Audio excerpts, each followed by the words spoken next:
Today I have a flip through and review of Understanding South America, which is a unit study from the Great World Adventure.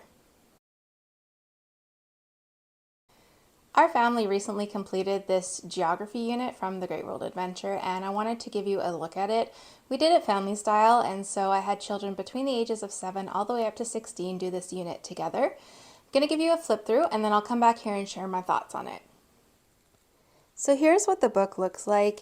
This is one I did purchase from the company. So it has kind of like this thicker cardboard mat front and back. It is spiral bound. You can see how thick it is. Look at this big vibrant picture here. So here's the table of contents. So you can see they start with introduction, geography. They start with the climates, factors that affect the climate, the Amazon, diversity. So it starts off with that. Then you're looking at the history of South America. So pre-Columbian history, the Incan Empire, the conquest, the fall, all the way through the Cold War, dictatorships, the rise of the pink tide. Then you move on to modern South America. You're looking at urbanization, transport alliances, cultural regions. Then you have Bolivarian or Grand Colombian region, and you have these different areas and countries within that. The Guianas, so it divides into that.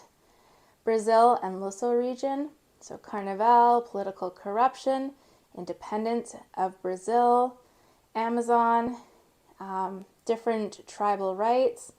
South America's southern cone, so you've got some countries in there along with economy.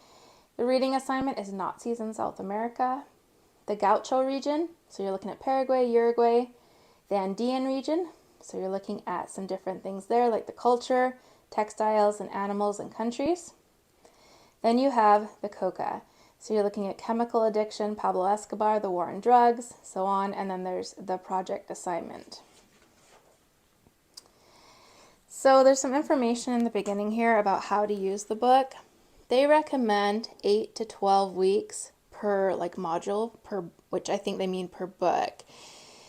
They also do say that you should be previewing resources because you want to make sure that it's appropriate and correct for your family.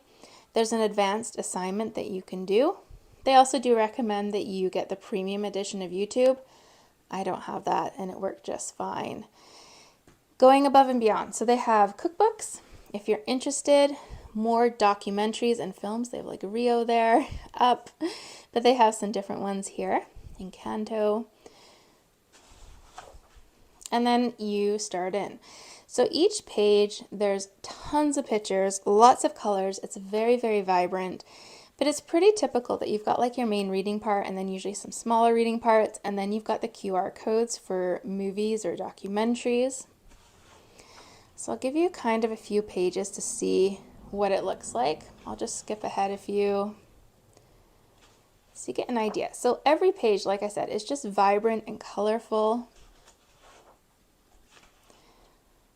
But you've also got the reading, and then you also have the QR codes. So spread throughout here, they have these question sheets. You can see we didn't write them. We don't typically use them. Sometimes we'll go over things just on our own, but I didn't want it to be like a written course for my children. And then there's these reading assignments. We read all of these. They're newspaper articles about issues and things that are going on in the area.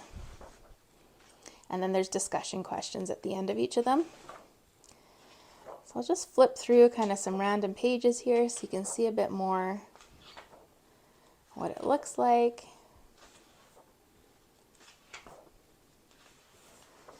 And then at the back here, there's the questions.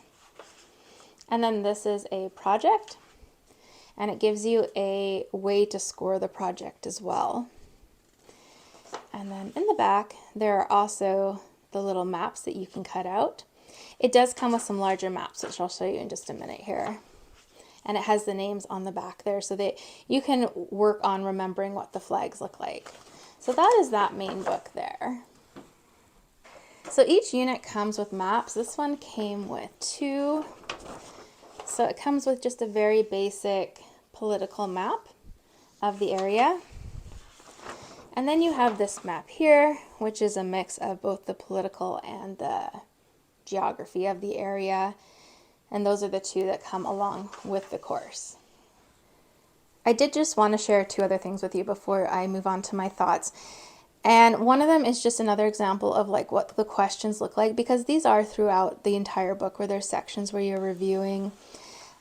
So you're asked to name the countries in South America, to talk about the key rivers for each country. Here's a map. This one here is you're practicing the rivers map. But the other thing is right back here. And that's this. There are a number of spelling and grammatical errors in this book.